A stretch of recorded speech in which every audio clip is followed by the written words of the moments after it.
امریکہ، ایران اور اسرائیل کے درمیان فوجی مداخلت سے باز رہے۔ روس نے امریکہ اور اسرائیل کو خبردار کر دیا۔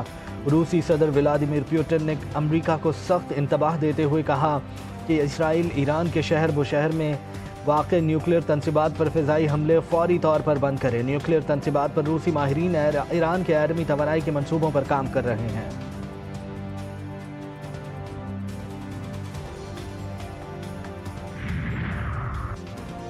روس اور چینی صدور کے درمیان ٹیلی فون پر رابطہ۔ ایران پر اسرائیل کے حملوں کی مذمت، خطے کی کشیدہ صورتحال میں کمی پر اتفاق۔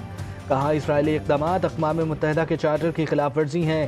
ایران کے جوہری پروگرام سے متعلق مسائل کا فوجی حل نہیں۔ برطانوی وزیر اعظم سر کیئر سٹارمر کا امیر قطر تمیم بن حمد الثانی سے ٹیلی فونک رابطہ۔ مشرق وسطیٰ کی صورتحال پر تبادلہ خیال، دونوں رہنماؤں کا کشیدگی میں کمی اور سفارتکاری کی ضرورت پر زور۔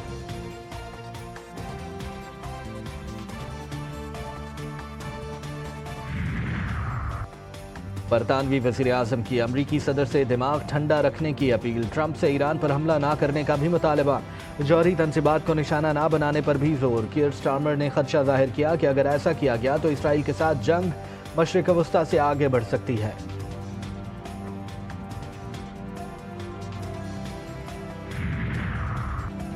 ایران اسرائیل کشیدگی کم کرنے کے لیے سفارتی کوششیں، یورپی وزرائے خارجہ ایران سے آج جوہری مذاکرات کریں گے۔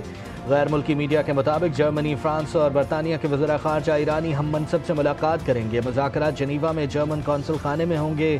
یورپی یونین کے اعلیٰ سفارتکار بھی مذاکرات میں شریک ہوں گے۔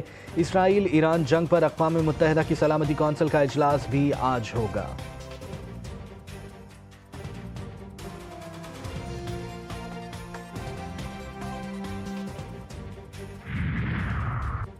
پاکستان کی ایران پر بلا جواز اسرائیلی اور غیر قانونی حملوں کی شدید مذمت۔ ترجمان دفتر خارجہ نے کہا ہے کہ اسرائیلی جارحیت اقوام متحدہ کے چارٹر اور عالمی قوانین کی خلاف ورزی ہے۔ ایران کو اقوام متحدہ کے آرٹیکل 51 کے دفاع کا مکمل حق حاصل ہے۔ عالمی برادری کو اسرائیل کے خلاف کارروائی کرنی چاہیے۔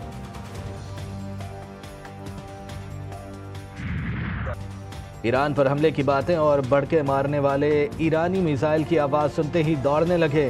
سائرن کی آواز گونجنے پر اسرائیلی صحافی موت کے خوف سے صہیونی چینل کا پروگرام چھوڑ کر بھاگ گئے۔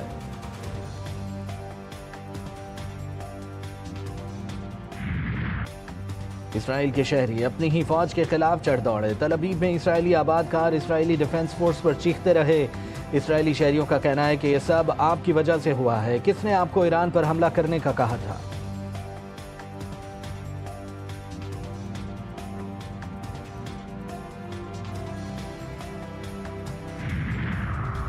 ایران میں اسرائیل پر جوابی حملوں کی حمایت میں ریلی۔ تہران میں ایرانی افواج سے اظہار یکجہتی کے لیے شہریوں کی بڑی تعداد سڑکوں پر آ گئی۔ گاڑیوں میں سوار مرد و خواتین نے ایرانی پرچم لہرا کر فلک شگاف نعرے لگائے۔ دشمن کے جارحانہ عزائم کے خلاف اپنی مسلح افواج کے شانہ بشانہ کھڑے ہیں۔ ریلی کے شرکاء کے تاثرات۔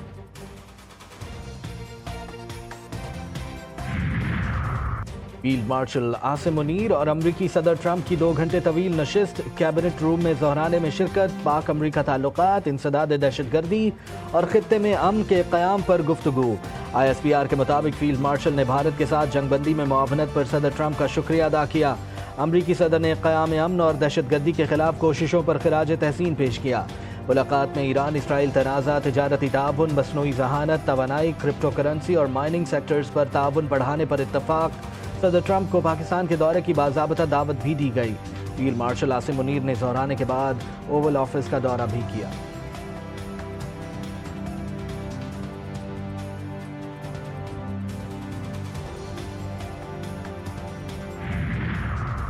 فیلڈ مارشل عاصم منیر سے اقوام متحدہ میں پاکستان کی مستقل مشن کی نمائندہ سائمہ سلیم کی ملاقات۔ قوت بصارت سے محروم سائمہ سلیم عالمی سفارتکاری میں نمایاں مقام رکھتی ہیں۔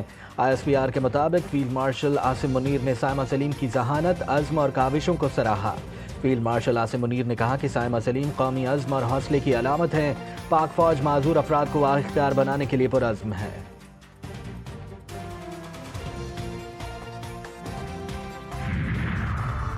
سفارتی سطح پر ذلت کے بعد بھارت کا جعلی خبروں کا پرانا ہتھ کنڈہ، ذلت آمیز ناکامیوں کو چھپانے کے لیے جعلی خبروں کی فیکٹریاں سرگرم۔ پاک امریکہ تعلقات میں پچھلے 3 روز میں جو کامیابیاں حاصل ہوئیں، بھارت 3 دہائیوں میں وہ حاصل نہ کر سکا۔